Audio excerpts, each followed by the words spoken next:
So I just took the UAG, Unmanned Aircraft General, which is the exam you need to take if you want to get your Part 107 certification from the FAA. And why you would need to do this? Well, a lot of people don't think they need to get their commercial drone certification, their Part 107 exemption. They can just do it as a hobbyist, but it doesn't matter that you're not getting paid.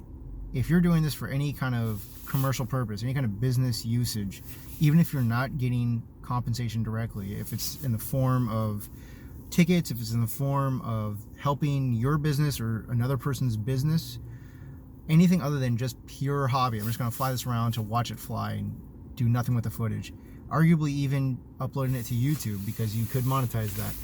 So you have to at least register your drone as a hobbyist. But if you want to do anything with any type of commercial use, just get the Part 107. So I started studying 5 days ago. I didn't do it all day. I had a pretty good app and I watched a lot of YouTube videos, and that's all it took. So the Tony and Chelsea Northrup video on YouTube, that guy is awesome, but the video alone won't be enough. It'll help you with all the general figures and numbers you need, but it won't help you with the sectional charts. So on the exam, there's a lot of figures that you have to cross-reference. They give you a supplement, an airman's supplement, and that has all these sectional charts where you have to look up the figure and then figure out what type of airspace it is, Bravo, Charlie, Delta, or Echo. So know the differences between those. There's a chart supplement at the beginning of that supplement. I know it sounds redundant, but in the beginning of this book, there's a chart supplement, and that lays out the different types of air classes, Bravo, Charlie, Delta, by color. But you still should know the elevations, and you should know, for example, like when Echo is at 700 feet AGL versus 1200 feet AGL, based on, how that shaded magenta or shaded blue line looks. There's all kinds of apps out there. There's all kinds of flashcards, but the best one that I found is the one from Flight Ready, and I can show you. I was using it on my iPad. This is, I don't know if it's going to show up on the screen, but Flight Ready makes this great app that you can take as many practice exams as you want. And why you'd want to do that is you want to make sure you're at least getting a passing score regularly as you're studying this. You don't want to just go out and take this exam because it's $150 and you have to wait 2 weeks before you can take it again. So don't waste your time, don't waste your money, just study for it. Do the practice exams over and over again. It's the fastest way to learn a subject, and review what you missed, and make sure that you can take a practice exam at any time of the day and at least get above 70%. So I just passed with an 88%.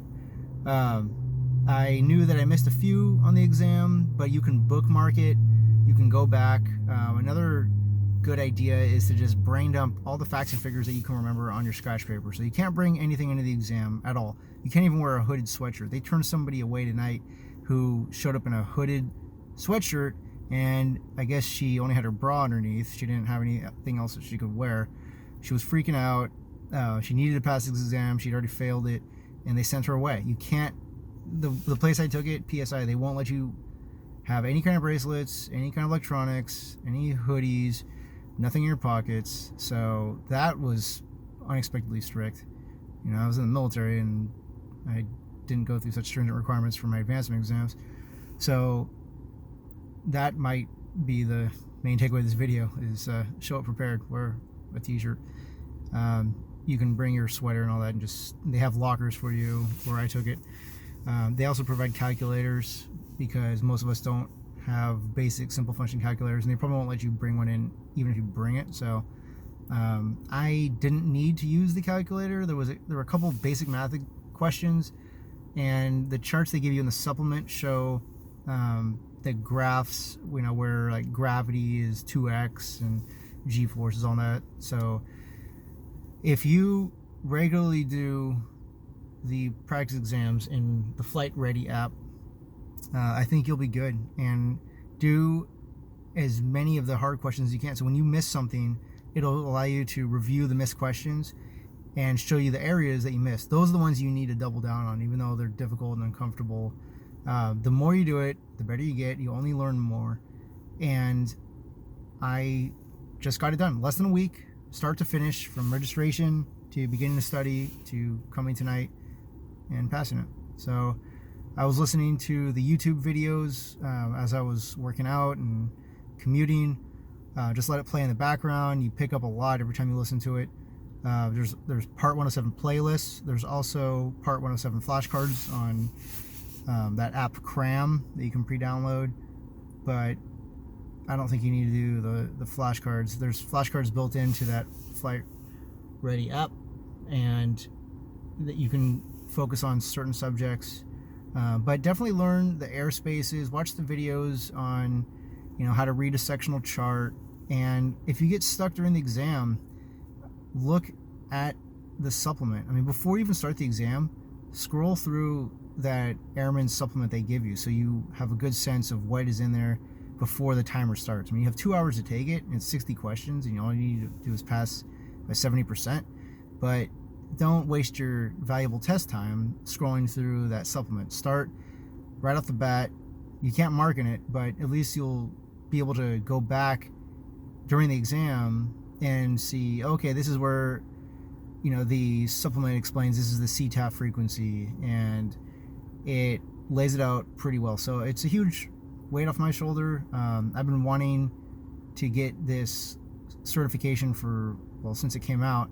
I know I needed it. I've been doing drone work more and more. And there's a lot of operators that don't even register their drone. And if that's a standard you want to go by, that, everybody else is breaking the rules, I'm going to do it too. That, first of all, it's not going to be an excuse if you get caught. But second of all, is that really how you want to live your life and start your business? So you can set yourself apart by getting the certification, and people that hire you know that you went through the rules, you know what you're doing, most likely, and you set yourself apart from anybody else with a Phantom or Mavic, who basically can hook up their phone and let the thing fly itself and have no talent. So this is an industry certification. I have to get recertified again in 2 years, but the certification, the Part 107 doesn't expire. Just need to pass a recurrent knowledge test every 2 years, and then after you get your results, when you pass the exam, they give you a sheet. That isn't enough just to pass the exam. You have to fill out some additional paperwork with the FAA, online, to get your FAA Part 107 license. So that's it. If that helps, let me know. Thanks.